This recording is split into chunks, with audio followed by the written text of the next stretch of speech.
Mesdames, Messieurs, bonjour, très heureux de vous retrouver sur Panafricaniste TV. C'est votre chaîne de télévision qui vous apporte le meilleur de l'information sur un plateau d'argent. Notre grande interrogation du jour, Tchad, de 6 leaders de Wakitama, condamné à 12 mois avec sursis, Mahamat Déby, valet de la France. C'est notre grande interrogation. Eh bien, Mesdames, Messieurs, le verdict est tombé dans l'après-midi de lundi dans le procès des 6 leaders de la coalition tchadienne des partis politiques et de la société civile Wakitama, arrêtés à la suite des violences, nous dit-on, qui sont déroulées en marge de la manifestation anti-française du 14 mai dernier. Chacun des 6 leaders de Wakitama a écopé d'une peine de 12 mois de prison avec sursis, a annoncé d'ailleurs le procureur du tribunal de Moussoro à 300 km de la capitale tchadienne N'Djamena, où ils ont comparu pour des raisons de sécurité. Ces leaders politiques doivent également payer 10 millions de francs CFA de dommages, intérêts, une amende de 50 000 francs CFA. Plus tôt, on va également le préciser, lundi matin, lors de leur procès boycotté par la défense, le procureur avait requis 2 ans de prison ferme, 2 milliards de dommages et intérêts, soit plusieurs milliards, on va le dire, milliers de francs CFA. Lors d'un point de presse tenu à N'Djamena, le collectif d'avocats des 6 leaders de Wakitama avait dénoncé les conditions d'enlèvement, de déportation et de jugement de ces leaders et demandé aux autorités de respecter leur droit de garder le silence. Face à une justice aux ordres ne présentant aucune garantie d'un procès équitable, nous sommes obligés d'opposer une défense de rupture, avait souligné d'ailleurs Maître Marius Nodiasde, l'un des avocats des 6 leaders de Wakitama. Nous demandons instamment aux autorités de transition, au procureur de la République de N'Djamena, qui croient devoir allègrement violer la loi pour assouvir leurs besoins purement politiques, d'observer à tout le moins la stratégie de défense adoptée par nos clients, allant de leur refus de comparaître à leur droit de garder le silence, avait-il ajouté. Ces 6 accusés ont été arrêtés à l'issue de la manifestation organisée par leur mouvement. C'était le 14 mai dernier pour dénoncer la politique française au Tchad. Le 23 mai dernier, ils avaient entamé une grève de la faim pour protester contre leur arrestation. Voilà pourquoi nous nous interrogeons ce matin encore. Tchad, 6 leaders de Wakitama condamnés à 12 mois avec sursis. Mahamat Déby, valet de la France, c'est notre grande interrogation. Pour nous accompagner au cours de cette autre édition de Parole panafricaniste, nous sommes avec le président Bandakani. Président Bandakani, bonjour, bienvenue à vous. Bonjour mon cher Jocelyn Goss. Une fois de plus, le plaisir le mien de me retrouver à vos côtés dans le cadre de cette lutte plus que décennale que nous avons engagée pour la libération du continent africain en particulier et du genre humain en général. Donc merci de m'avoir invité. Très heureux de vous avoir, président Bandakani, vous qui suivez toujours l'actualité de bout en bout. Vous avez quand même suivi ce procès, qu'on va dire comme ça, certains l'ont qualifié de procès, on va le dire comme ça, un peu fallacieux. Ces leaders de Wakitama ont été jugés à 300 km de N'Djamena. Commençons déjà par là. Comment comprendre cette décision de la justice tchadienne de déporter ces 6 leaders alors qu'ils avaient manifesté en plein cœur même de la capitale tchadienne? C'est une décision visant à garantir, à maintenir l'ordre, à éviter que le procès n'entraîne d'autres manifestations. C'est évident que c'est une mesure préventive visant à empêcher que le procès serve de prétexte pour d'autres manifestations. Donc du point de vue du comité militaire de transition, c'est compréhensible. Voilà, c'est compréhensible. Mais quand on a fini de dire ça, c'est un dossier, il faut être très prudent, mon cher Jocelyn, il faut être très prudent. Oui. Vous savez que nous, les panafricanistes, nous avons une démarche stratégique qui vise à ne pas nous mettre à dos, a priori, nos dirigeants. Parce qu'on a compris très tôt que si on fait front contre les dirigeants, on sera très faible. On lance le mouvement panafricaniste, le peuple s'en approprie, et les dirigeants qui veulent, n'est-ce pas, suivre ce mouvement, nous les accompagnons. Ceux qui ne veulent pas suivre, l'histoire va régler leur cas, et ça se voit de plus en plus. Et par rapport à ça, nos positions tiennent compte des contraintes réelles avec lesquelles nos dirigeants doivent travailler. Je dis bien contraintes réelles, pas des contraintes simulées. Il y a une différence entre une contrainte réelle et une contrainte simulée. Beaucoup de dirigeants simulent des contraintes pour mener leur propre politique d'enrichissement clanique. Mais il y a des contraintes réelles, géopolitiques, géoéconomiques, géoculturelles, qui pèsent sur le continent africain depuis des siècles, on ne va pas faire comme si on ne les connaît pas. Oui. Alors quand on dit ça, pour revenir sur la question, la situation au Tchad est très complexe. Vous savez que depuis un bon bout de temps, j'ai eu à parler de ça ici, la France et les Occidentaux veulent à tout prix infiltrer le panafricanisme. C'est-à-dire, depuis 10 ans, ils ne font que ça. Ils cherchent à infiltrer le mouvement.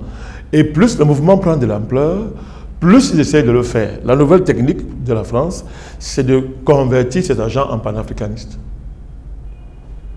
Beaucoup d'anciens, vous connaissez, pas citer les noms ici, beaucoup d'anciens agents français maintenant sont des panafricanistes.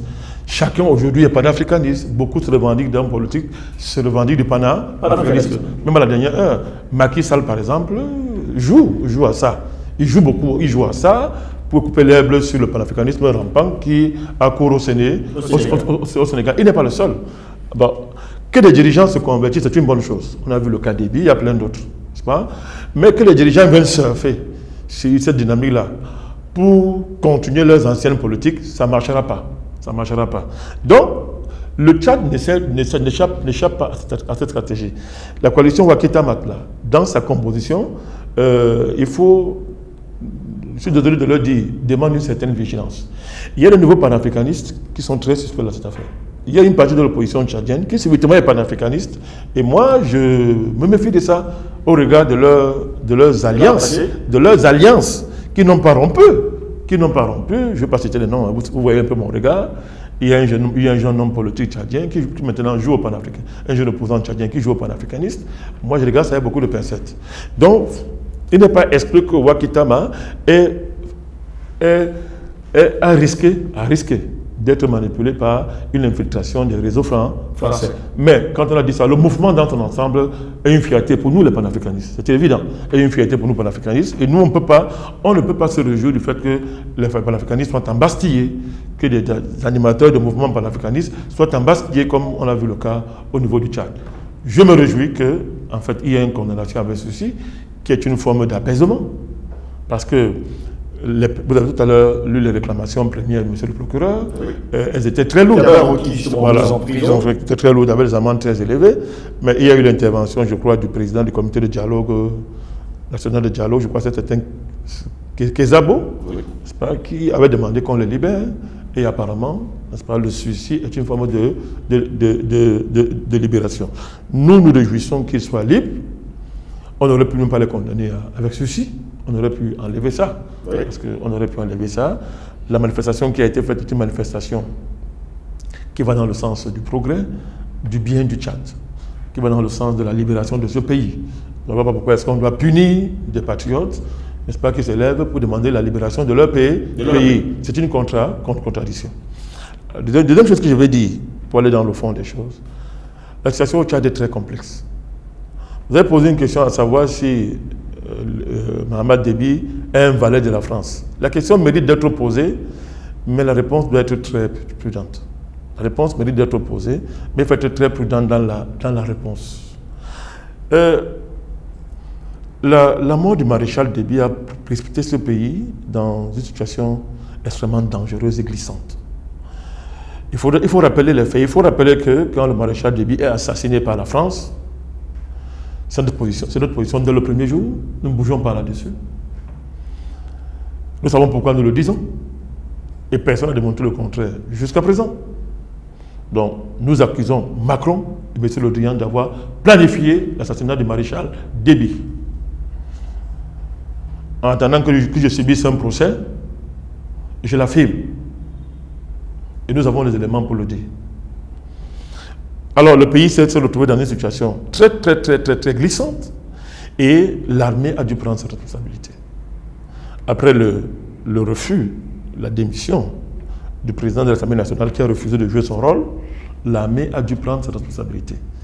Cette armée-là, les généraux le statut des généraux qui la constituent ont désigné Mahamat comme étant le remplaçant, celui qui devait assumer la plus haute charge, n'est-ce pas, au niveau institutionnel. Je peux vous dire qu'à ce niveau, la France, ce n'est pas la France qui a intervenu dans cette affaire. Juste là, je veux le dire, je me rappelle très bien, quand le maréchal Déby meurt, je suis sur un plateau de télévision dans un média que vous connaissez, je ne peux pas faire la publicité ici, et nous interpellons les dirigeants de la CEMAC de soutenir cette transition militaire. Ça n'a pas fait 15 minutes. La CEMAC, par la voix du président Patriarche Biya, a apporté son soutien direct à Mahamat Déby et au conseil militaire de transition. C'est en ce moment que le Jupitérien change son agenda et décide de venir assister au deuil. C'est-à-dire, il tue quelqu'un et il vient au deuil, dans la pure tradition, n'est-ce pas, des satanistes, qu'il est venu au deuil et jouer donc l'adoubement du maréchal Déby, du fils Déby. Donc il faut faire très attention. Ceux qui disent que c'est la France qui a installé le jeune Mahamat Déby vont très vite en besogne. Parce qu'il y a une dynamique des forces politiques au Tchad qui fait qu'il ne faut pas aller vite en besogne. Le maréchal Déby, avant sa mort, avait commencé à émanciper son pays des griffes de la France. Des accords avaient été signés avec la Russie qui devaient être simplement paraphés. Et son troisième mandat, s'il le prenait, le maréchal signe cet accord. Nous avons les preuves, nous savons ce que nous disons, mon cher gosse. Il devait le signer. D'ailleurs, ses discours de campagne l'indiquaient clairement. La France, donc, ayant su ça, a organisé sa disparition, son assassinat, dans le cadre d'un programme d'assassinat de président qui allait au-delà du maréchal Déby, qui devait arriver jusqu'en Centrafrique en passant par le Cameroun. L'arrestation de M. Quignolo, c'est pas de commentaire. Vous vous souvenez à l'époque. Donc, quand le maréchal meurt, la force la mieux organisée au Tchad, c'est l'armée. C'est l'armée. Et l'armée avait été préparée à un tel scénario et le fils Déby avait déjà été préparé pour jouer ce rôle. Il faut voir son parcours dans l'armée. Les combats qu'il a dû mener, les différents fronts qu'il a dû gérer, l'ont préparé à ce rôle-là. Maintenant seulement, il y a des contradictions internes au sein du régime, au sein des familles politiques qui tiennent le Tchad, qui ont tenu le Tchad durant tout le magistère du maréchal Déby. Vous avez les frères même de Déby, vous avez les belles familles, vous avez la composante historique Zagawa, vous avez toutes les familles, n'est-ce pas, qui tournent autour, qui constituent cette matrice. Ils n'ont pas les mêmes intérêts. Vous y avez des pro-français assumés, et beaucoup de frères de Déby sont des pro-français assumés. Vous connaissez les manœuvres du ministre des Affaires étrangères, par exemple. Lui, il ne cache pas. Vous avez ces gens-là qui tirent les ficelles et qui fragilisent l'équilibre politique du pays. Ce qui amène donc Mahamat Déby à manœuvrer de temps en temps, De temps en temps, il fait semblant, il joue le jeu de parler. Mais ça ne veut pas dire qu'il est un valet de la France. Il faut pas aller très vite en besoin. Je vous donne deux éléments pour appuyer mon argumentaire. Lors du conflit avec la Centrafrique qui a failli dégénérer, vous vous souvenez, lorsqu'il y a eu la mort de militaires tchadiens, je crois à la frontière, oui, centrafricaine, et les deux pays ont risqué la guerre. Celui qui est monté en première ligne, c'est l'un de ses frères ministres des Affaires étrangères. Il a souhaité la guerre avec la Centrafrique et Paris voulait ça. Vous vous souvenez comment ça s'est terminé? Mahamat Déby a pesé de son poids et a plutôt privilégié la solution négociée avec la Centrafrique. On a évité la guerre. La dernière crise dans le G5 Sahel, nous savons tous que c'est Paris qui fait pression pour qu'on ne donne pas la présence du Sahel à ce qu'ils appellent la junte militaire. Le Mali s'est retiré du G5 Sahel, mais c'est Mahamat Déby qui officiellement a réclamé le retour et a demandé aux Maliens de revenir dans le G5 Sahel. Ça n'arrangeait pas une certaine puissance. Moi, j'ai vu quand il y a eu la situation, il y a eu un débordement, il y a eu des affrontements communautaires à la frontière du Cameroun et du Tchad, là-bas au nord, à Kousséri. Nous avons apprécié la manière dont le maréchal, le fils Déby, a géré cette affaire. L'ONU était déjà montée au créneau pour envenimer et venir, n'est-ce pas, internationaliser cette crise. Le fils Déby a été prompte, n'est-ce pas, pour intervenir et a demandé aux populations frontalières d'accueillir leurs frères du Cameroun et a tout fait pour inviter, n'est-ce pas, pour éviter les manœuvres de l'ONU. Donc il y a des cas comme ça qui montrent qu'il ne faut pas aller vite en besogne. Mais évidemment, il y a aussi des situations où on se pose des questions. En fait, pour bon nombre d'Africains aujourd'hui qui ont regardé justement l'actualité tchadienne avec justement cette marche anti-française en plein cœur de N'Djamena, pour eux, il fallait justement que Mahamat Déby adoube justement cette manifestation. Oui, les panafricanistes, c'est ce que nous souhaitons. Certains m'ont déclaré qu'il a adoubé cette manifestation avec justement le fait d'avoir hissé le drapeau russe sur le plus haut pylône de la capitale tchadienne. Nous n'en savons rien. Est-ce qu'on est devant un jeu où on encourage en douce et en public, on désapprouve? Je n'en sais rien, je n'ai pas de preuves pour dire ça.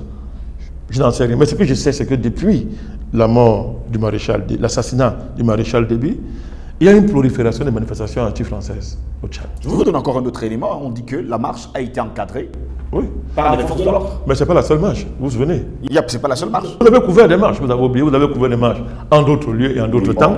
Hein, vous vous souvenez des marches anti-françaises qui avaient même conduit la présence des pasteurs, des membres, tout ça, et qu'on sort. Donc je dis que cette construction d'un mouvement social panafricaniste au Tchad est quelque chose que j'observe depuis l'arrivée au pouvoir de la du comité militaire de transition. C'est-à-dire, même sous Maréchal Déby, il n'y a pas eu de manifestation de ce genre. Pas du tout. Il n'y avait pas.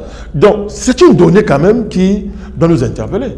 C'est-à-dire que, jusqu'à présent, je n'ai pas encore vu une répression forte, extrêmement violente sur les manifestants. Ils sont arrêtés et ils sont libérés. Ils sont arrêtés et puis les peines sont des peines mineures, symboliques. Alors, donc, c'est pour ça que je dis aux gens depuis de ne pas aller vite en besogne.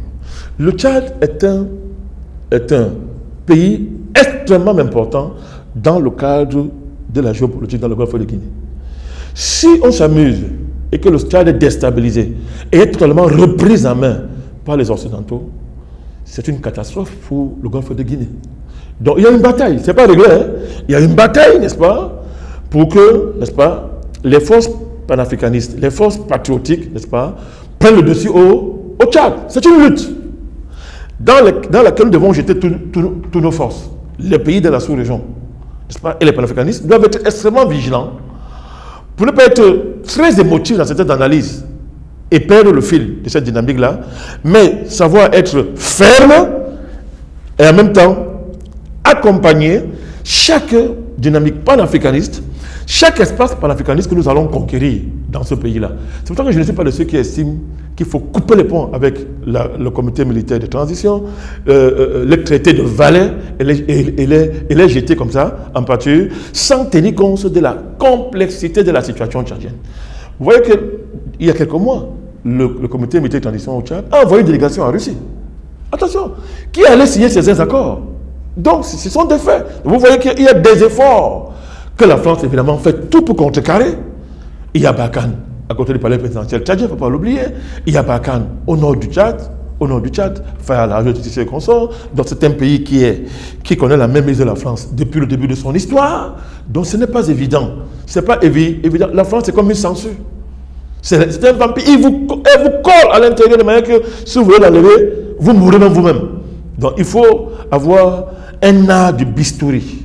Il faut avoir un art de l'opération chirurgicale pour enlever la censure sans que le malade ne meure. C'est ça la démarche des Français.